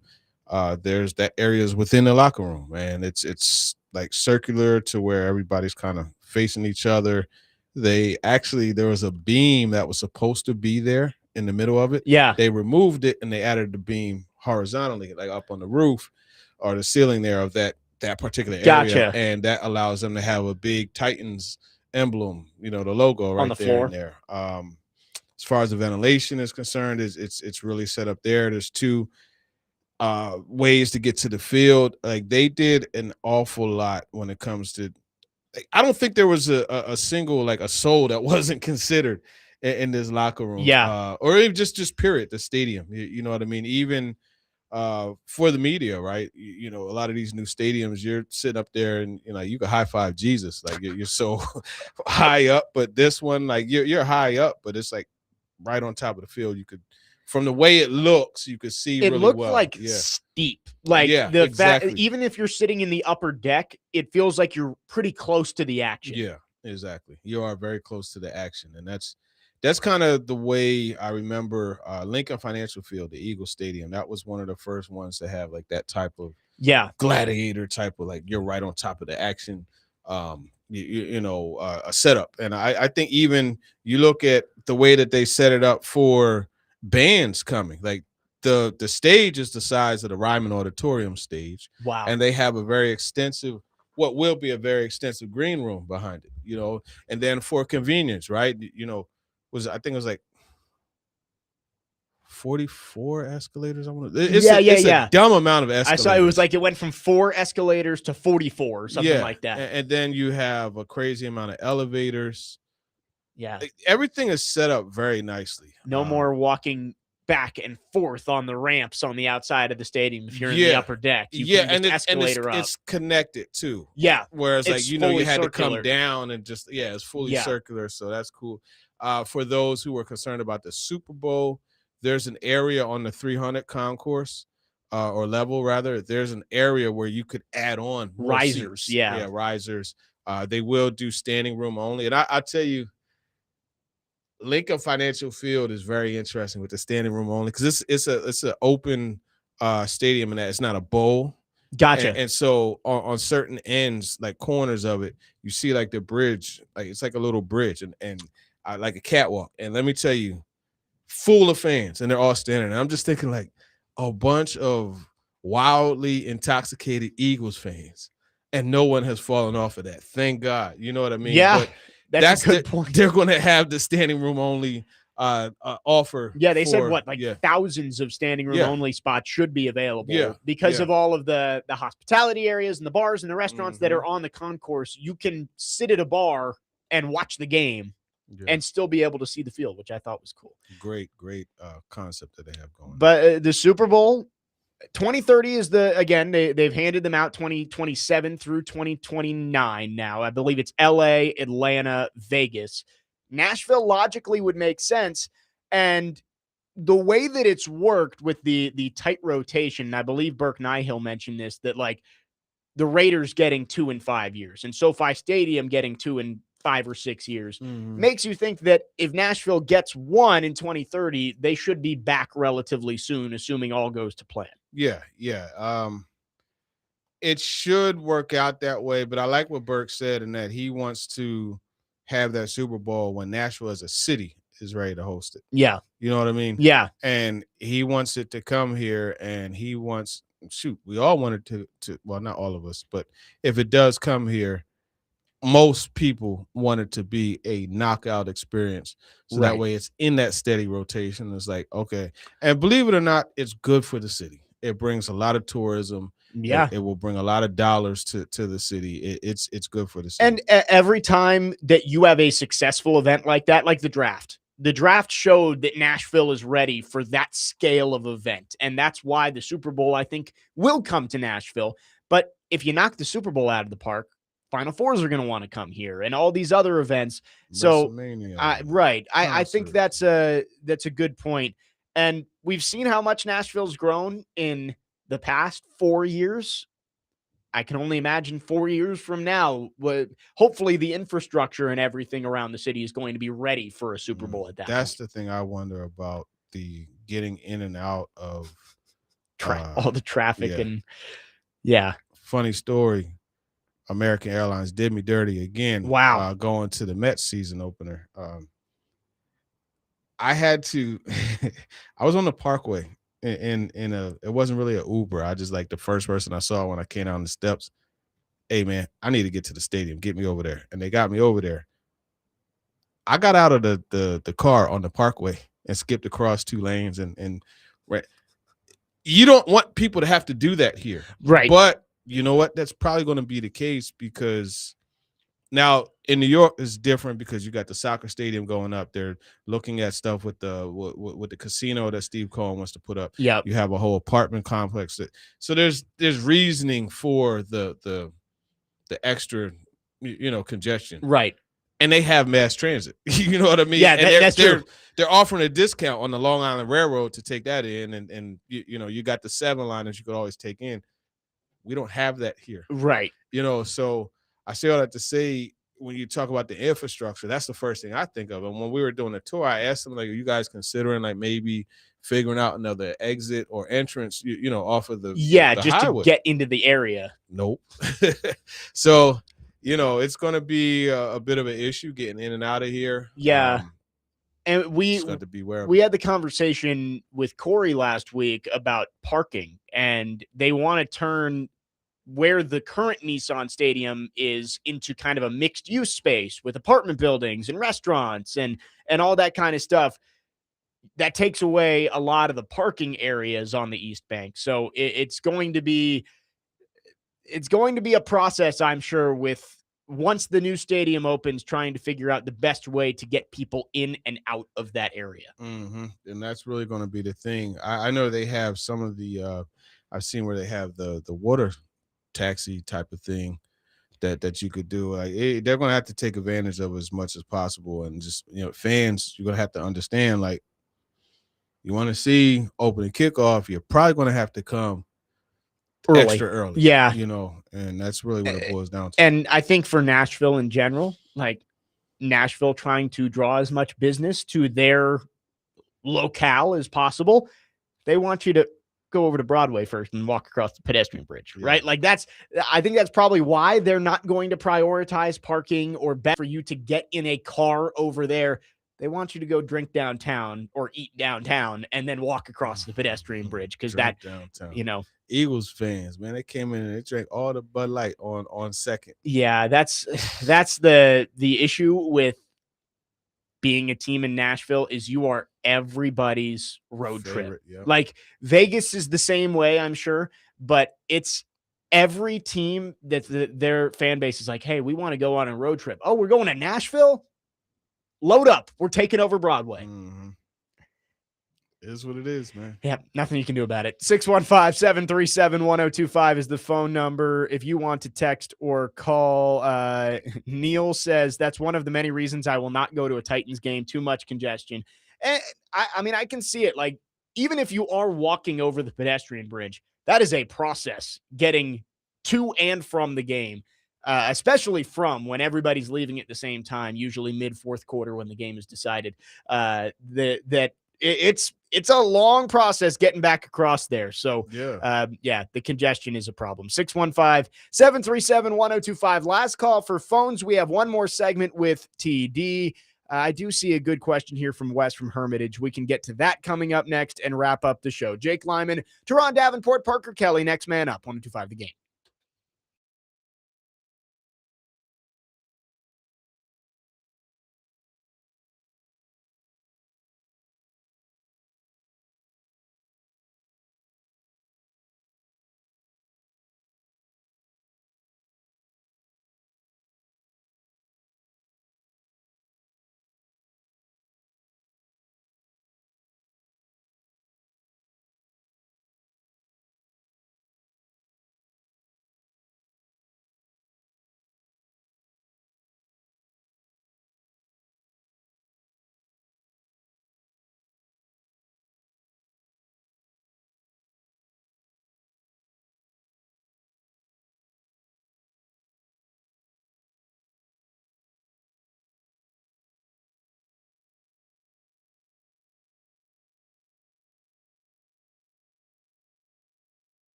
Next man up, 1025 The Game. Jake Lyman, Teron Davenport, Parker Kelly. This music means the show is almost over. Parker, well done behind the glass today. Done a great job. Yes, sir, man. We start with a chill Around the Way Girl by LL. Right. We go and out with like Dreams and that. Nightmares. Yeah, every week. every week on Thursdays. If you don't hear that and don't bob, like, I don't know that you have blood flowing through your veins. You gotta bounce to that, man. You can't help it. Parker like kind of backed up from the glass a little bit as he was going there. Yeah. Notice the slow progression, right? We started off with the vibes. Yeah, And we just yeah. kept getting, you know. And then it just goes crazy. Yep. It only goes up throughout the show today, and hope you've had a great start to your Thursday morning. Tomorrow on the show, no Max Hers. Max is going to be traveling along with the Preds on their long road trip, which starts tonight in LA. Big one against the Kings. So we will not have Max Hers tomorrow. He will join on Monday now. So looking forward to having Max on Monday after a huge weekend of Preds games at the Kings, at the Sharks. Playoff spots on the line. You're going to be in the Shark Tank, huh? Yes. Yeah, Preds have won 14 in a row against San Jose. Nice. So we'll see if the Preds can take care of business. Currently are 1 point back of a playoff spot after the Sharks and Kings both won last night. So big one tonight for the Preds. Caffeine special, 9:30 puck drop tonight. Before we wrap up, Wes from Hermitage texted this in and says, TD, regarding the upcoming season, what is something that Titans fans should be worried about the most? There's a lot of change. What scares you or makes you wonder more than anything heading into next year? Honestly,